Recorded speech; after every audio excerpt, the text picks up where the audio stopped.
The reclaimed substation breathes a low, constant hum, the air thick with the faint tang of ozone and old dust.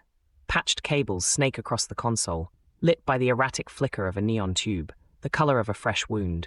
A cup of coffee, long since gone cold, sits beside a stack of hand-labeled vinyl, each groove holding a story untold. Black Star Pirate Radio. In Ballard Estate, we're reading 82 degrees Fahrenheit with patchy rain nearby. Winds are moving from the west-southwest at 23 miles per hour. A reel-to-reel stutters somewhere in the back room, then finds its groove. The board glows amber. Welcome to Toji Vision. Tonight, we tune into the internal compass, how we fortify structural self-worth, not just react to external currents. It's about integrating logic and emotion, discerning architectural signal from toxic residue, and building resilient inner and civic spaces. President Javier Milei levels an accusation against US Democrats, claiming they're bankrolling an anti-Argentina campaign at the World Cup. He specifically names Brazil and Mexico, framing online critics as resisting ideas of freedom in a public statement. The concrete fact is Milei's public assertion on November 27th, alleging U.S. Democratic Party financing of an anti-Argentina campaign. This exposes Milei for making an unsubstantiated claim and the U.S. Democratic Party for being targeted without presented evidence. A viable alternative to public accusation is for Buenos Aires to formally present any specific evidence through diplomatic channels to the U.S. State Department. The chosen next move, prioritizing structural integrity and provenance, would be a direct, confidential diplomatic inquiry from Argentina to Washington, seeking clarification and proof rather than amplifying unverified public statements. This is a classic move, painting external forces as responsible for internal discord. It's a narrative structure designed to unify by demonizing an other, a technique as old as empires diverting attention from domestic pressures, shifting focus from a nation's own economic struggles.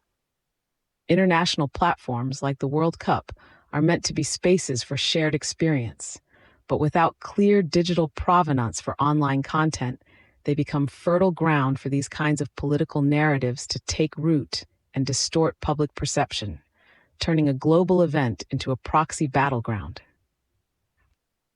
The friction here isn't just about football, it's about the conscious choice between a unifying spirit and the fracturing power of manufactured grievance.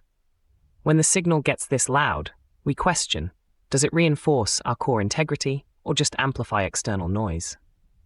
We've got a caller dialing in. Speak your mind. Milei just blames others? Isn't this just a distraction from Argentina's real problems, like their economy? That's a sharp observation, a demand for architectural signal over toxic residue. Such accusations often serve as a rhetorical deflection, redirecting focus from complex economic realities like Argentina's 200% inflation rate or its ongoing IMF negotiations. This tactic, while immediately distracting, can erode civic trust long-term by discrediting legitimate criticism as foreign interference. From that dossier to this one, F-35B jet crashed near Marine Corps in San. Meanwhile, across the dials, we catch another ripple. An F-35B jet crashed near a Marine Corps base in San Diego. The pilot ejected safely. This incident, the latest involving an F-35, marks the third such crash in recent months, following events in South Carolina and another in September, where a pilot ejected over North Charleston. The concrete facts are the repeated failures of a key military asset. This exposes the U.S. Marine Corps operational safety protocols, Lockheed Martin's design and manufacturing oversight, and ultimately, U.S. taxpayers funding the $100 million+ per jet program. The cost of these machines isn't just the sticker price, roughly $100 million per F-35B. It's the cumulative erosion of public trust when advanced systems fail, especially given the history of military procurement issues stretching back decades to programs like the F-111, which also face significant cost overruns and operational challenges. This highlights a tension in our civic architecture: the push for highly complex, centralized defense assets versus the imperative for safety and public accountability. The trade-off is often between perceived technological superiority and fundamental trust, especially when these incidents impact local communities near military bases. So, the core trade-off here is clear: the pursuit of advanced, high-cost defense capability versus the tangible impact on public funds and faith. The question becomes, how do we build systems that prioritize both security and public dignity?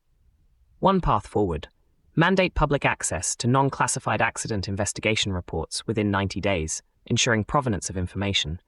Alternatively, we establish an independent civilian oversight board with subpoena power to review all military aviation incidents, fostering greater consent from the public.